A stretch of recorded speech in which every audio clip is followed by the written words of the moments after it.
Hello everybody, welcome back to the show. I'm the Autistic Dog Wizard. I've been going through photos that I've taken over the last 15 years of the dogs, and I'm planning to publish a book at some point. I don't know when, but at least I've categorized all the photos. I have tens of thousands of photos, mostly film photos.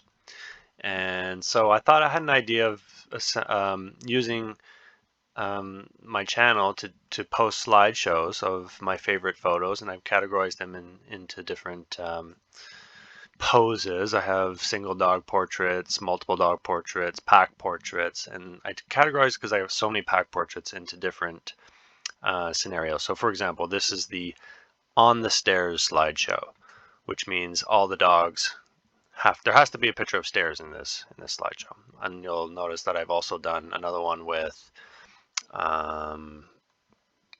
picnic tables. Picnic tables was the first one. And so this is the stairs slide, so I hope you enjoy. This is a photo you're seeing of, this is probably about 2017. There's Pepe, the bulldog, Bocce Boy, Tommy, Molly, Anak, Rhea, Milo, Sasha, and then Charlie's in the background. All these stairs are Charlie's stairs. All these photographs are film photographs developed myself in my bathroom, and then scanned flatbed scanner, and then edited on my computer, and then posted on Flickr, which I used to post them on Flickr all the time, but I've taken that account down since then. And I just had these photos sitting around for so long, and I just love going through them myself, so I thought maybe other people might enjoy it as well. Same set of stairs, Charlie stairs. From left to right, Foxy, Red Merrill cattle dog. This is my first personal dog. Well, second, but first as an adult. Sasha, husky, and a rough coat collie. Or Sheltie. It's hard to say. She was a mix that she came from the Mississauga Animal Shelter, Humane Society. Anak in the middle. Penny, Charlie, and Malibu. This would have been about 12 years ago. Now this is my backyard. The three cattle dog mixes. One's a mix. One's a blue heeler and one's a red heeler. There's Foxy and Penny and Malibu. Malibu is a pug, blue heeler, border collie, and beagle mix. And she's still kicking around. She's about 14 years old now. Walked lots with Malibu in the pack. Penny was a really cool dog that I didn't walk for too long, maybe a year and a half, 2 years. I had Foxy in the pack for about 3 years. There's Orly in the background. That looks like Flint in the background there too. There's usually about 3 or 4 dogs in the backgrounds. Same set of stairs. That's different set of stairs. This is Charlie's set of stairs. We got Rhea. Looks like she's about 1 year old. Rhea's still with us today. Milo, the Weimaraner, Charlie, Anak, Sasha, and Penny again. I like this shot because the color. I love the film, the tones of the film, and I just love the way Sasha's sort of looking off to the side like this, and I like how Charlie's looking right at the camera. Usually I try to time these shots. I line them all up and I try to time them for like a special moment sort of thing. I like to have them all looking at the camera. I like to have at least one eye of each dog in the shot. I don't like to have blocked faces, but I also like how Charlie's looking at the shot, at the camera, and Milo smelling his ear. So this would have been after we started our walk in the forest in the Medway Trails behind Brescia College in London, Ontario. I just like stop because all the dogs walk behind me even when we're off leash in the forest. I don't let them I will let them run on occasion, but most of the time I'm asking them to walk behind me, even off leash. So when we get to the set of stairs, it's not that hard to just say stop, stay, and I just step down a couple steps and take the shot. Looks like Flint's ready to kind of jump off the stair right there. He's like a one paw right, just ready to go. So we got Flint, Foxy, Malibu, Orly, Milo, Charlie, and then looks like Anak's in the background here. These are Anak paws. I don't see Sasha's paws. Sasha's pretty independent, so she could be like somewhere way over here. She'd just be all over the place. And then we have like a huge set of stairs to go down over here. Just having lots of fun. Oh, this would have been actually on my first camera, little point and shoot Nikon digital camera. This would have been before I was shooting film photography. And so this is Xena, Pork Chop, Sasha, Anak, and Charlie. You can tell it's digital. I can tell there's a big difference in the tone and the quality. So this would have been on our way to Brescia, behind Brescia, And I was walking with a person named the owner of Foxy. I'm trying to remember, Jude, owner of Foxy. And so I just saw these figures here, and I like taking the opportunity to line dogs up before I let them off leash. So we would walk on leash to the location that we're letting them off leash at, and then I would usually ask them to sit, and then it would be a good opportunity to take a photo. I just like the way this one turned out. I like the sharpness and the tones, and it kind of gives it's an interesting feel. It's sort of maybe a foreshadowing my life in spirituality, not religion, but walking dogs and not dealing with, like, working with people and their animals, and it's quite a spiritual aspect to it. The next one, I like this one because Penny's sitting right in the middle. Charlie and Rhea were best friends. I would say boyfriend, girlfriend, girlfriend, boyfriend. The first day that we ran into Rhea walking up the hill towards where Porkchop and Xena lived, Porkchop and Xena passed away, and then they got Rhea, and I was walking up the street one day with 6 dogs, and that was the day that Rhea was getting dropped off from her rescue. And so I said, okay, why don't we go into the backyard and introduce her to a new house with a pack of dogs? It'd be a pretty interesting experience for her. And so that's what we did. And that was the first time I met Rhea. Penny is a small little puppy here too. I like taking pictures of Penny. Kettle dogs are just fun to take pictures of. Oh, there's Jazzy, actually. Border Collie Jazzy. And we'll see some more pictures of her, I'm sure, coming up. Same set of stairs. I just, for something about these stairs, I just really love lining in the dogs up. The brick, the way the banisters looked, the door, and I like the window. And we got Leo in this one. Leo, Sasha's down here, Charlie, Foxy. This would have been Finn, Finn, Golden Retriever, Orly, and Flint. I always particularly like when I can when I am lucky enough to capture a gesture of sorts when the dogs have an interaction, and that I time the photograph just so that I get I capture that interaction. Those are generally some of my favorite shots. Interactions, Foxy and Charlie. Most of these dogs, actually, I don't know if Flint's still kicking around. I don't even know if Foxy's still kicking around, but most of these dogs have, I shouldn't talk about it that way, but it's true. Most of them have passed away by now, and that's why it's so nice having these pictures, because all these pictures, I can almost remember being on those stairs taking pictures of these dogs. Like, every picture I can actually remember where I was. I remember these leashes. I remember, and this was about 10 years ago, so I'm really happy I kept all these pictures. This is another nice little interaction. Charlie had a couple girlfriends, and Malibu was his other girlfriend. It was Rhea and it was Malibu. Those two were his girlfriends. Not Foxy. Foxy wasn't really his girlfriend. Mostly just Malibu. And they're giving each other a nice little kiss here. It's just a nice shot. I love it when I capture like that, just them touching like that, because they don't touch like that for long. It's not like they're holding that for any amount of time. Maybe like a quarter second, if like a split second, if that. And so you got to be quick when you see those interactions. You got to be pre-focused. I mean, pre-focused as in you're already sitting there with the camera and you're already pre-focused on the shot, and you're framing it up and it's all framed up, and you just sort of sit there and wait for them to do something. Sometimes you make a sound, sometimes you like squeak a little thing, or sometimes you say their name or whatever. But this time they did that on their own, so I was happy to capture that moment. Oh, this would have been the same set of stairs from a few pictures ago. Brescia Medway trail system, and which I enjoyed walking very much. It's my favorite trail system.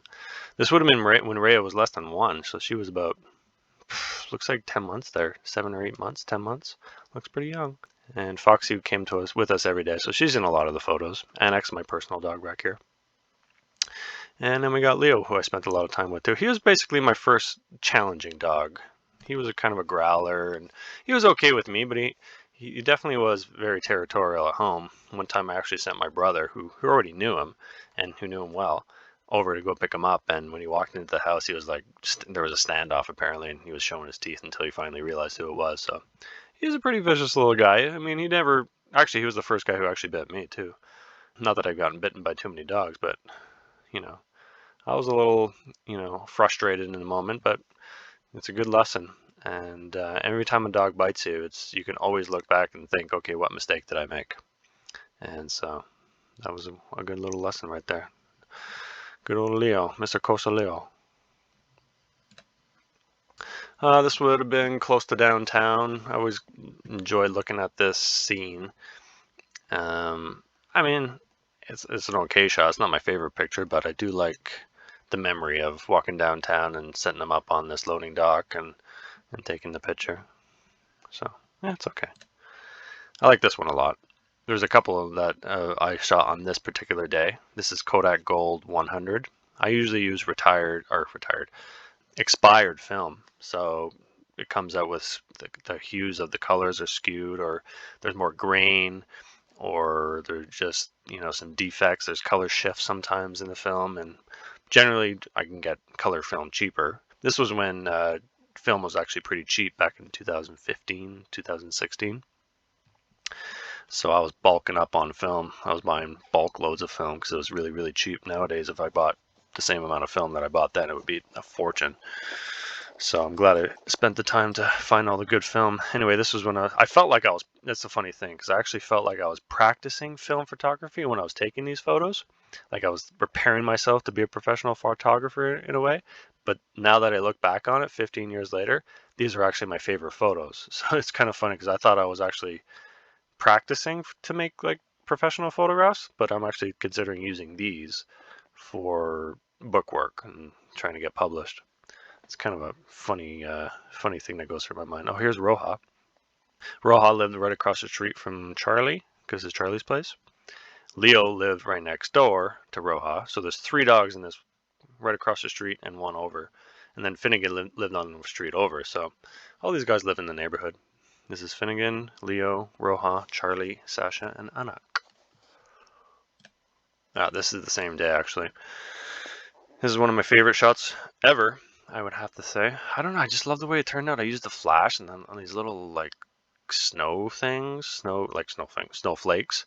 just lined up. Not lined up, but, like, I love that. Like, you can see all the snowflakes and then just the perfect background just kind of fades into these tall trees, so the aperture was right. And just their look, and they have snow. Like we're having a great time that day. Like we're just like the best times we ever had as a pack. I think for me were the ones in the winter when we're walking around in a snowstorm. And I think the photos always tend to turn out better too when I take them in the snowstorms. I don't know. There's something about it I just really like. Roja, Leo, and this not would have been the same day because unless we went to go pick up Jazz later. Yeah, because there's snow there. It probably is the same day because it is the same film. So we probably went and picked up Jazz on the way to Medway Trail. This would have been coming down from Adelaide, I think. No, this is the same. No, yeah, this is probably the set of stairs that come from a main road. So we're probably just at the dog park. The dog park is over here. And Roja always used to have something in her mouth whenever she walked. Sometimes she'd have a stick, a bottle, and like a shoe or something. She'd just go find stuff in the forest and she'd show up and just carry it the whole walk. She was a very high drive, red fox lab. There's Orly's my first client dog, rough collie and Sheltie mix. Bocce was a pit bull lab. He moved to Toronto when he was about 10 or 11. Flint moved to out west to Victoria, I think. Yeah, Flint was a powerhouse. He was the athlete of the group. Not a good leash walker, that's for sure. He was tough to walk on leash. He was always pulling me. Here's another where Charlie's. I tried to go through and figure out which Charlie stairs I like the most, and then get rid of the other ones. But it's hard to get rid of them because I like them all. So I got a bunch of stairs, a bunch of Charlie stairs here. I got Charlie, Milo, Flint again. There's Rhea as a young dog, Penny, Bocce, and Sasha. So a lot of similar dogs. Oh, Anak's in the background too. A lot of the similar dogs. And oh no, this is Carter. This is not Flint. That's Carter. So Carter was a different chocolate lab that I walked for an elderly gentleman, Doc. And so I used to go pick up Carter in an apartment building on the main floor, and I just kind of walk up, say hi to Doc, hop over his railing where he had his porch, and I'd pick him up 3 feet up in the air, and he weighed about 100 pounds, and I'd put him over with the pack and start our walk. It was pretty fun. Doc got a good kick out of it, that's for sure. This is a nice interaction right here. the moment of you could just kind of tell how good of friends they are, you know, because they just spend so much time together, so much like camaraderie, walking, playing, hours. We go for, you know, 2, 3, 4, 5 hours sometimes, and all these guys would be walking together the whole time. So Milo, Leo, and Anak. Anak used to like to chase Leo, not in a mean way, but Leo was a kind of a he would kind of rile everyone up, so he'd get everyone running after him. So Malibu would chase him. I don't think Charlie would chase him. Charlie was kind of more of a beagle mix, so he'd be off doing his own thing. He and Malibu would be playing. But Leo was quite mischievous, not mischievous. He was more like antagonizing. He always antagonized everybody. What he would do is one of his games was he would, if we were playing stick on the river or something, throwing sticks in the river, his game was to go take a stick and swim the other across the other side of the river and just keep it for himself. So he'd basically take everyone's stick and swim across the river and just keep it for himself. So that was his game. Oh, there's Milo. I like this one because of the backdrop. It kind of fades into the Leo, Anak, and Sasha. And I like his look. He looks, I don't know, he just looks really strong there. This would have been early evening. My house is right over here, so this is the set of stairs between houses to get to the park. So I just like, it's kind of dark area, so I opened up the aperture, and I don't know, I just really like that picture. And Milo's passed away now too. He just passed away less than a year ago, and he was here, so it's nice to see Milo in a picture. He's just really photogenic too. I think Milo was one of the dogs that actually got me into like really, really, really liking photography, dog photography, because he was so striking. I know it does his lips on his tooth there, but whatever. Yeah, he just looks so good in black and white film. So there he is again. Speak of the devil. There's Milo right there. Tommy, that would have been one of Tommy's earlier pictures. Came to me when he was 7 or 8, I think. First as a client, and then my personal dog, just because he was a very difficult dog. And I took on the challenge, and he ended up being my most important dog for socialization with any new dog. I could trust Tommy to be good socially with them, and those dogs are valuable. Not every dog is the dog you want to introduce a dog to. Some dogs you gotta wait a little bit because they come on too strong, but Tommy knew how to he knew how to measure his intensity. He knew how to use his intensity just enough. And so that gave me a good information on who the new dog was. Yeah, Tommy was fantastic. He had a lot of problems, don't get me wrong. He ran away all the time, and he barked a lot, and one of the worst leash walkers I ever walked, because he just pulled me everywhere, but that was okay because he had such good social skills and helped me so much with the pack that it was well worth it. And then Gulliver's in the background here. This is more like Gulliver's picture, really. Great Dane and Newfoundland mix, Gulliver. Gulliver was a really interesting dog. He wasn't my dog, he was one of Renee's dogs. Renee's the guy that I worked at the rescue with. And so what I would do is I would take some of his dogs whenever I was going into the city and say, hey, can I take a couple of your dogs just to give them some exercise and exposure in the city to make them more rehomable, because more social. And so I would so you just gave me access to any dog I really wanted to take into town. So I generally try to take the ones who were more high energy and the ones who needed more work. And Gulliver was definitely one of those dogs. There's Molly on the same set of stairs, and there's Elka in the background too. Molly, Elka, Tommy, Rhea, Malibu, looks like Milo, Jazz, and Sasha. Looks like another dog over here, probably Anak or Orly, probably Anak. Molly was a dog who they said that was not sociable, and she was difficult socially. Like she sort of had a tenaciousness about her, but she also had a real strong sense of loyalty, communication ability with the handler. So certain dogs that are meant for herding tend to be better at listening generally, whereas opposed to a hound dog who is not good at listening because they're bred to be independent and go sniff stuff. So they listen, but they don't listen as well as like a cattle dog or a border collie. We really connected right away, and she was actually fantastic in the pack. I never had an issue with her at all. I mean, with communication, I would ask her not to, do certain things here and there, but she'd listen really well. So I was glad to give her some social time near the end of her life. This is a newer picture. We got Martha in the background, Juno, We got Oliver, Roxy, Tulo, Rosie, Zola's here, Gryffindor, Tommy, and Milo. Milo looks like he's about 10 there now. I took this one after I left the city to go work at the dog farm, the rescue, to get a fantastic experience of learning about dogs and having as much exposure to dogs and experience as I could get there. I came back to the city and started up my dog walking gig again, because I left the city for a couple of years and then I came back, and Rosie was my first client when I got back. So this is like Generation Pack 2. This is Generation 2 pack. Where Generation 1 pack, you've seen all the Generation 1 pack. That's basically all the dogs that I used to walk before I moved to the farm. They lost, not a lot, but a lot of the clients either moved away or discontinued the walking, but I did keep some of them through that time, and Gryffindor was one of them. He was pre-farm dog, my first generation pack dog, and then I moved to the farm. Then he'd come out either to visit, or I would take care of him when they were traveling. So he stayed with me through that time. Him and Milo, I think, were the only two clients that did. Milo and Gryffindor. And Jaxie.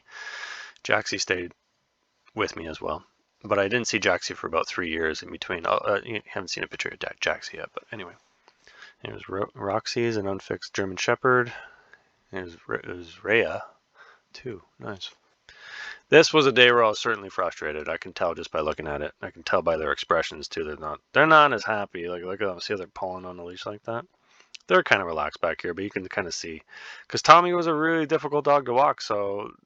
And Zola was down here too with a muzzle on, which means I was taking on two difficult dogs at the same time with not as much experience as I have now. So that's how you learn, you take on challenges. And I would embrace them. I would take on, this was before the Bull Terrier showed up. Or not showed up, but I took on the Bull Terrier. So at one point I was taking care of, well, I only decided to take the Bull Terrier once Tommy was good, and that took 2 years. 2 years from when I started walking him till he got to a point where he was being respectful and listening, and I didn't have to manage his behavior so much. He just kind of started to settle into the pack.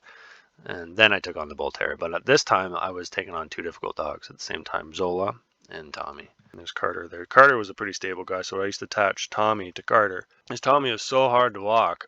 And at this time, I was still walking dogs off leash, but I couldn't walk Tommy off leash. He was the first dog that kind of started to teach me about what dog rehab really is. So I couldn't walk him off leash.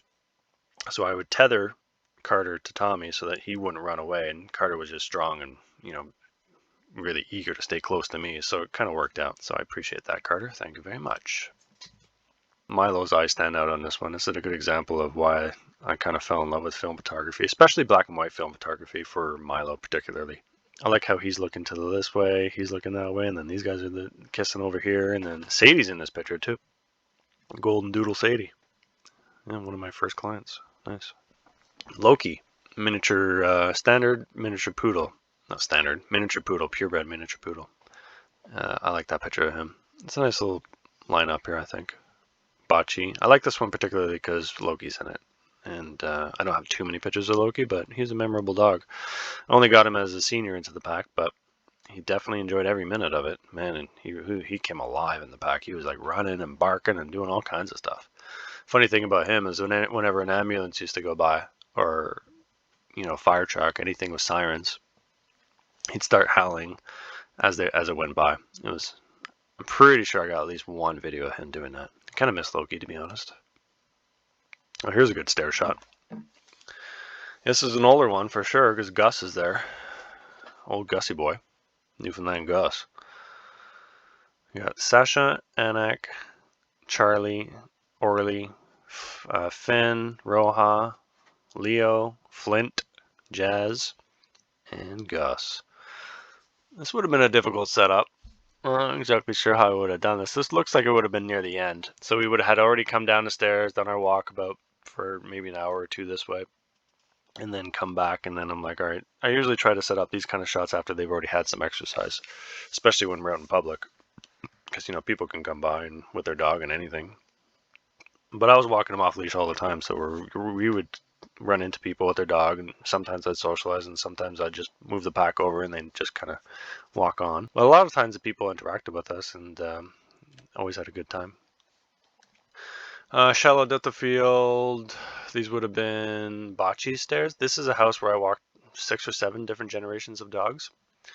And this is when Bocce was living there. So this is Milo, Foxy, and Bocce.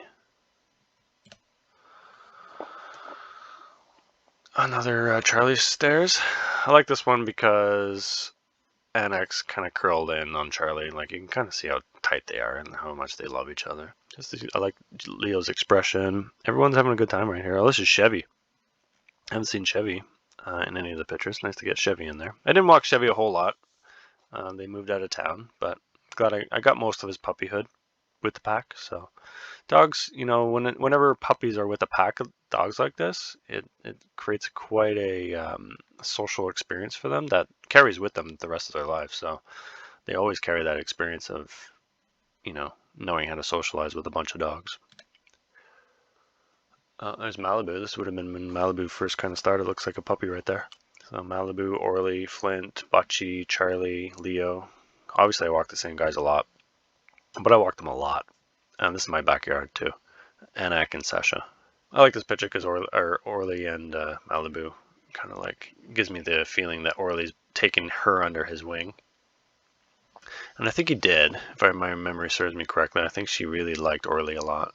Set of stairs and randomly in the forest. This would have been behind the university, Western University. So up these stairs is Western University, down these stairs is along the river, the Thames River. You got Leo, Roja, Sasha, and Anak. I like the mood of this picture, and I like the railing in the background, kind of lines up with their faces. I like trying to create line and composition in the photos, and I just like this composition. This would have been Adelaide Street behind them. So we had just come back from the dog park, and we're just heading into the Adelaide soccer fields. I forget what that park's called. Foxy, Flint, Leo, Anak. Anak looks like he's had some medical issues. It looks like he had IV here. He had a few medical issues throughout his life. He had low thyroid, so hypothyroidism. Took a little while for that to get diagnosed, so he had lost a lot of his fur and his energy was low. And then we finally got on his thyroid pills, and so his energy came right back. This looks like it might have been the time when he must have ate something that made him sick, because he looks like he's recovering from something, some illness. He died at a fairly young age, for I think 11 or 12, so he didn't live a full life, but he lived a great life, no doubt about that.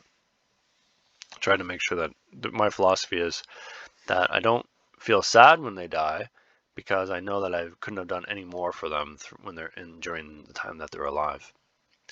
It's my strategy going on with all the dogs. I keep that in my mind. I don't want to be at the point where he's at the end of his life and wish I could have done more. So that's why I do what I do. I'm a dog walker for pretty much that reason. Oh, here's Barney. Glad I got Barney in there. Obviously, this is Barney's shot. This is, well, Loki and Barney, particularly Barney. And this is what had been a set of stairs behind King's College. So I used to walk along the river, and I'd pop up in certain areas, meadows, or I knew quite a few of the trail systems. But I don't walk on the trails anymore because I'm walking 17, 20 dogs at a time. It's too hard to walk on trails with that many dogs.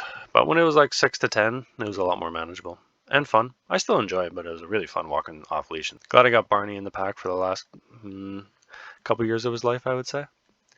Strong dog, strong temperament. So I used to communicate with him. It was fun because I always loved finding dogs without the owner. And he used to be let out from his house into Gibbons Park, and he'd be out there by himself, barking at people or any dog that came by. So any dog that would come close to his territory, he kind of chased them off. So I was able to communicate with him in a dog kind of way. I'm respecting your space, and so when I'd see him, I wouldn't like act like everyone else and get all upset and, you know, Barney's out, oh God, Barney's out. I would be more like, oh great, Barney's out. I get to go kind of interact with him. So that's what I love to do. I love to find animals and dogs and cats, not any animal, dogs and cats, and just kind of interact with them. And Barney was one of the dogs I got to interact with before he was a client. So that's kind of fun. I'm going to do another series of these coming up sometime. Maybe I'll do the bridges, maybe I'll do the logs, maybe I'll do forest pictures. I got urban settings. I got all kinds of pack portraits. I got about 12 different categories. But let me know what you think. Let me know if you think this is a good idea to What do you guys think that you could see this in a book? Do you think I should put this in a book? What do you guys think? Thanks for putting it in the comments. I'm Corey, the Autistic Dog Wizard. Have a great day. Bye.